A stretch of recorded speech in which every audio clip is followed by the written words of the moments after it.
Hi, everyone.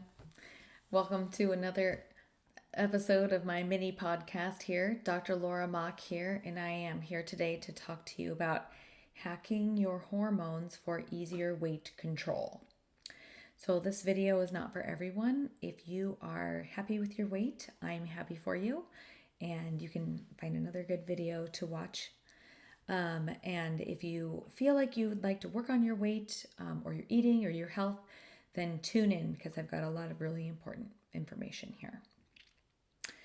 So, I just want to point out before I start that if you want to lose weight because you think you'll be happier as a thinner person, I would encourage you to look at why you're not happy now.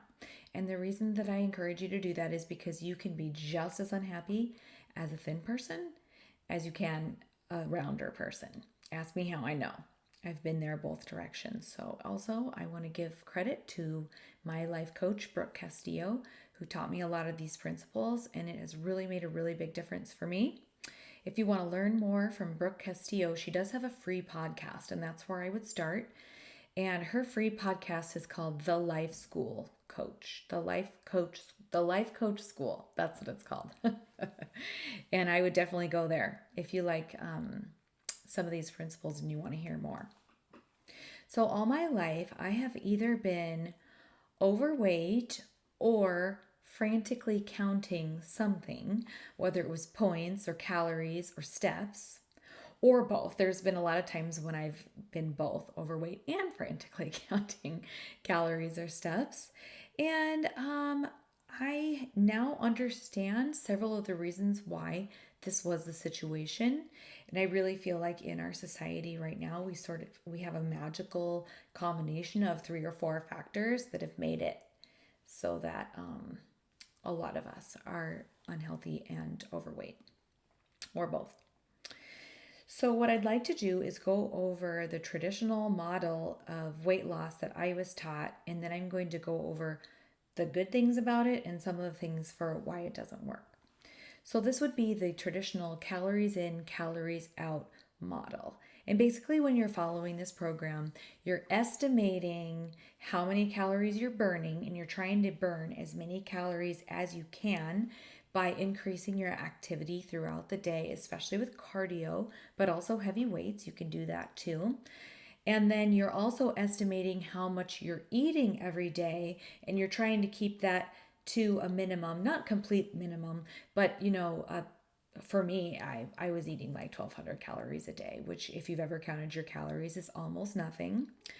But in our estimates, we discovered that as a very small person, I really don't need very many calories to stay alive. So that was always kind of a bummer. Like, ooh, I'm going to spend this 50 calories on a slice of thin cheese, or should I save it for a couple bites of avocado instead?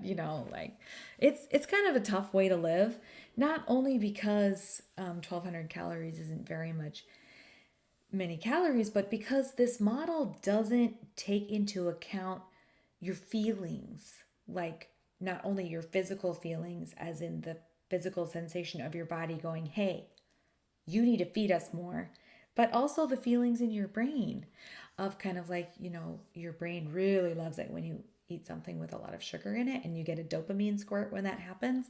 And you can eat high sugar on a 1,200 calorie a day diet and you'll still lose weight, but those brain urges are going to really drive you crazy.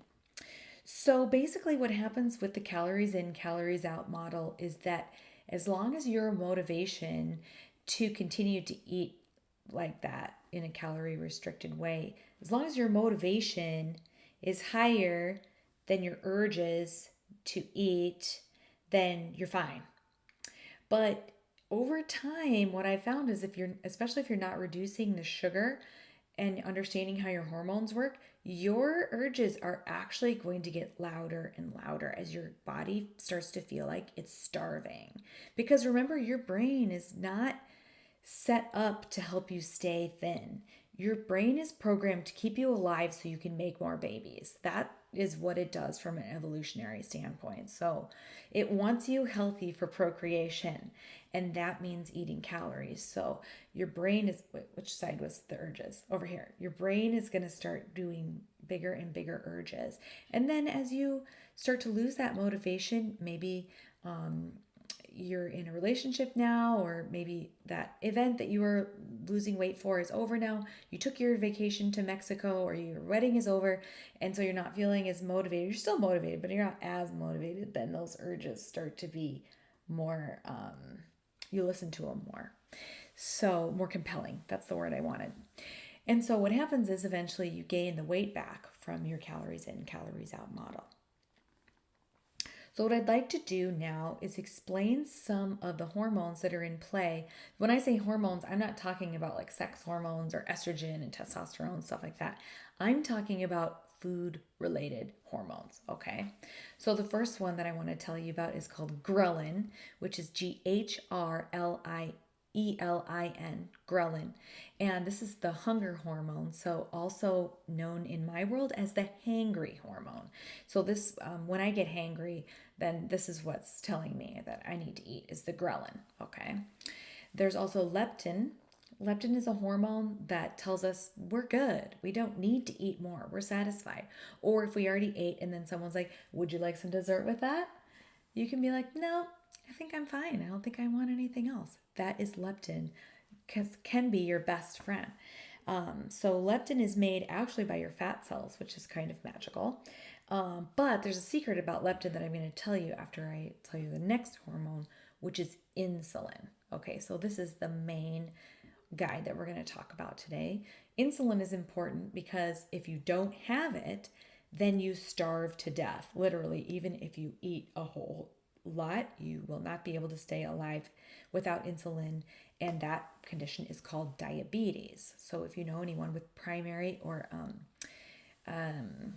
child onset diabetes, this is when your pancreas can't make the diabetes, or can't make the insulin, and so your body has no way of bringing the energy from your blood into the cells and make fat cells, and even just do those daily things that cells need to do. So that's insulin, okay? Most of the time when we eat food, we are causing insulin to be released. The only time we eat when we are not getting insulin is if we're only eating fat. Okay, so if we're eating carbohydrates for sure, and then protein to a lesser extent, but also you're getting an insulin release when you eat protein. So I've told you about the diabetes. Now it's kind of messed up, but like when I was in my 20s and I wanted to lose weight, I kind of wished that I would get diabetes. But this just kind of shows you like the messed up culture we're in here, because we're supposed to be thin, but it's so set up not to be thin. And I thought maybe it would be easier to just get diabetes. Kind of like raise your hand if you ever wish you had a tapeworm. Because then you could just go ahead and eat whatever you wanted, and the tapeworm would go ahead and take care of all those extra calories for you. It's very logical. And now back to that thing about leptin. That's kind of a bummer, but leptin works great to help you know when you're full, unless you're high in insulin. And that's pretty much all of us in America. So here in America, leptin doesn't help us that much unless we've taken control of what we're eating. And I'll go more into that as we go along. So another example of how insulin makes a big difference with your eating is if you have any friends or relatives who have done the keto diet, also known as the ketogenic diet. The whole idea behind the ketogenic diet is that you're keeping your insulin down by not eating any carbohydrates or very little carbohydrates, and then there's no need for insulin, and the weight just comes off of those people so quickly. I thought about trying it once, but I just really like apples and all kinds of other foods, so I didn't do keto. But I know some people who have really liked it, and it's because of the insulin. It's like understanding how that insulin works. So in our present day food supply in our society, almost everything that we eat has too high of an insulin response. And there's two reasons for that. One is that a lot of times now our food has been concentrated into forms that are unnatural for our body. For example, if you take oats and you make a bowl of oatmeal with it, that's going to stay in your body for a long time. But if you take those same oats and you grind them down into flour and then make bread out of them, then the bread that you make isn't going to stay with you as long. And there's going to be a higher insulin response and a higher dopamine rush from eating that because your brain's like, ooh, concentrated food. This will be great for procreation. So, yeah, you've got all these foods now in our society: Velveeta, Oreos, pasta, bread, even spaghetti sauce. All these things that the food manufacturers make now. We used to make our own food, and so we didn't add extra concentration to our food. We just made our salad, or we cooked our corn and put some butter on it or whatever. And it doesn't happen like that anymore because there's this thing where the food industry has made their dollars and they've changed the way we eat because Americans like convenience, and we like things to be kind of, instant. I want that pill, or I want that box of food, or whatever. I want to eat these crackers right now. They make me feel so good because of my dopamine hit every time I put one in my mouth. So what happens is our brain gets addicted to the dopamine rushes, and our body gets used to all that insulin. Every time we eat one of those crackers, it makes another insulin squirt. And it's like we're telling our body as we eat the cracker, go ahead and put this on the back of my arm because I think I'm going to need more storage.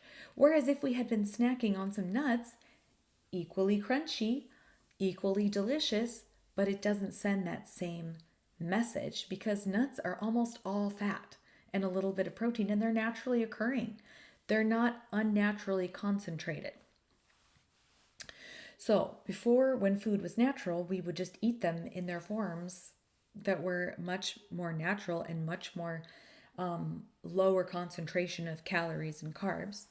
And then, of course, the next bad thing that happened was the low fat craze of the 1990s, when everybody started eating more and more of things like goldfish and Snackwells and fudgesicles and all these things that didn't have very much fat in them. But what was happening was we were raising our insulin levels higher and higher and higher, and we were getting hangry all the time because the leptin didn't work, and we'd run through those simple carbohydrates super fast and be hungry again really fast. And then we'd be so miserable and overweight and wonder why we couldn't control our urges very well. Well, it's because of evolution. That's why we couldn't control our urges. It was evolution plus the food industry. It was like a wham wham against us. So now that I have learned a little bit more about the hormones that control my desires and my storage, my goal is to reduce the insulin in my body. I don't want to eliminate it completely. I don't need to get diabetes now to lose weight because I know how it works. But what I want is to keep my body in use it up mode, not store it mode. So what I'm going to do is I'm going to explain to you how this works. The first thing is that I have eliminated all added sugars to my diet. So that would not include fruit or like a really sweet tomato. It doesn't include dairy, especially high full fat dairy, because that tends to have less sugar in it. It would include anything that's been added. So soda pop, frosting, cookies, believe it or not, spaghetti sauce that has sugar put in it. It's in a lot of stuff. And eliminating the sugar from your diet is it's a lot of work. It's worth it, in my opinion. But if you choose to eliminate added sugars from your diet, you are going to be making some changes. You're going to be looking at a lot of labels. And the other thing that I've reduced or eliminated actually from my diet is all of that concentrated food. So even if it doesn't have sugar in it, if it has flour of any kind, meaning anything that's been ground down to a more concentrated substance, even if it's not a grain, like almond flour. I don't eat almond flour or coconut flour, and certainly not wheat flour, rice flour, oat flour, anything like that. So that means I'm not eating crackers or pasta or bread, anything like that at all. There's all kinds of food that I do eat, and I do not go hungry. I am not walking around with this sad sense of in satiety. I'm good. Uh, and I have done those experiments to see what I can eat that's delicious, and I eat delicious food every day. But you do kind of go through a withdrawal period when you do that. And the withdrawal period, I do believe, can be called the keto flu. Basically, you are getting your body out of an addiction. Basically, it's kind of like if you stopped smoking or shooting up some heroin or stopped smoking cigarettes, your body's got to get used to a new reality. It had habits, it had ways that it could depend on those dopamine hits, and now you're like, we're not going that direction. So that can be kind of uncomfortable. But the cool thing is that once you do that, you have reduced your insulin so much. And that means less storage and more using it up. Plus, the leptin works better, which is amazing when you can feel satisfied. I don't ever remember feeling so in control, so zen with my food as I have since I started, since I gave up the sugar and the flour. Now, have I been perfect with this? No. I went on vacation to Hawaii and I ate some bites of somebody's dessert. And I'm sure that I had some sugary sauces on some of the more delicate foods that I ate. But every day I made sure I was not choosing the ice cream cones or, well, there's a lot of really amazing food to eat in Hawaii. I don't have to go into the details, but the other thing, so the first thing is that eliminating sugar and flour from my diet. And the second thing is I've incorporated some intermittent fasting. And I don't mean like going for a week or even an entire day without eating. I'm just talking about increasing the time between when I'm done eating at night until I eat again the next day. Because if you think about it, once your body has assimilated dinner into itself, then it's got to live off its fat stores until the next meal. And so usually, I would eat breakfast at 7 o'clock in the morning, and then fat storage starts back up again instead of using up the fat stores. So all I do now is I wait until lunch to have my first meal. And trust me, I do not go hungry on this plan. I'll describe it to you how it works. But doing this every now and then, usually I'll do it 5 or 6 days a week. What it's done is it's allowed my body to become fat adapted. Maybe some of you have heard this term before. Being fat adapted just means that your body has gotten more efficient at using fat stores when it's low on energy, as opposed to making you hangry and want to eat again. There's some real specific things you can do to increase your fat adaptation. You can look at it online or you can reach out to me and I can explain more to you. But the basic idea is if you can find ways to let your body have the mechanisms that it needs to use the fat storage more easily, then you get into this really steady state because your body doesn't have to make you hangry to get what it wants. It can just go, oh, we need more energy. Let's use some fat from the back of Laura's arm. I have a tendency to store a lot down there. It's fine. But anyway, being fat adapted by doing the intermittent fasting helps a lot. Plus, it gives my body more of an opportunity to be in use it up mode instead of storage mode. So how does this work in my everyday life? I'm going to describe to you what a typical diet for me in a week looks like. First of all, when I get up in the morning, I am not going without. I have a high-fat coffee to start with. Sometimes that's going to be all fat. Sometimes I'm adding whole milk to it because I really like it, and it's still, it's a low sugar. It's made by Fairlife, which is a food industry product, but they do take out some of the sugar for me, so I do take part in that. So that is called Fairlife Whole Milk, and I'll put that in my coffee in the morning because it's mostly fat. And so I already know I'm not having a very big insulin reaction from that. And then I don't get hungry until around 11:30. That's when my body starts, the ghrelin starts to work. And I'm like, maybe I should eat. And this is going to sound a little bit boring, but it's really filling for me and it works every day almost for lunch, I have a big bowl of high vegetable chili.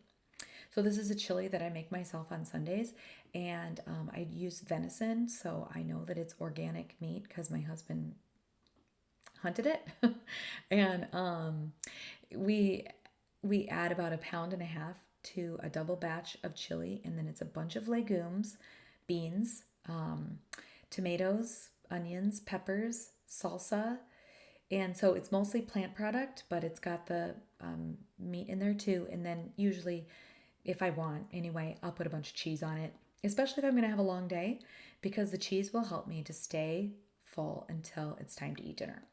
Then I don't eat any snacks because the snacking would just be another time for the insulin to go back up. But I don't need the snacks because I'm not hungry. I might have something to drink. And then when I get home at night, I cook my dinner. Usually I cook it myself, and it's usually a protein, fish or chicken or pork burgers with a bunch of vegetables. And so that might be in the form of a salad or a stir fry. We do that a lot. Or sometimes I'll do a nice soup. I make a really good chicken tortilla soup that doesn't actually have any tortilla in it, or tomato soup, and then a salad. And my dressing on my salad is going to be high fat. It could be olive oil, or it could be a ranch that doesn't have any added sugar. I also try to stay away from any vegetable oils in my diet. So corn oil, canola oil, I can't remember any of the others. I usually try to stay with butter or olive oil for my fats. The ranch that I have is a yogurt, Greek yogurt ranch. Doesn't have any added sugar in it, which is really nice. I don't want to have any of that. And then usually I do have a drink. Typically what I've found is that the beer and wine really puts on weight for me. So it sounds crazy, but usually I'll do tequila mixed with no sugar fruity drink, usually like a Bai 5, or like one of those ice beverages, a lemon ice beverage, and then maybe I'll add a little bit of lime juice to it, or lemon juice, just whatever I feel like. And it's just one shot of tequila, maybe two if I had a stressful day, and that's pretty much it. And I eat like that 6 or 7 days a week. It's not really that exciting, but I can tell you that I've never felt so in control of my urges. I don't walk around with that feeling of missing out anymore. I just don't. I just know that this is naturally how my body was meant to be. So if you want to learn more about it, let me know. Just reach out to me. I know this was an extra long one. Hopefully it's useful for some of you. And thank you very much for listening. Please share if you have friends or family who you think could benefit from this video or other videos. I am trying to increase my reach. So let me know if you enjoyed it and if you have any questions. Thank you, everyone.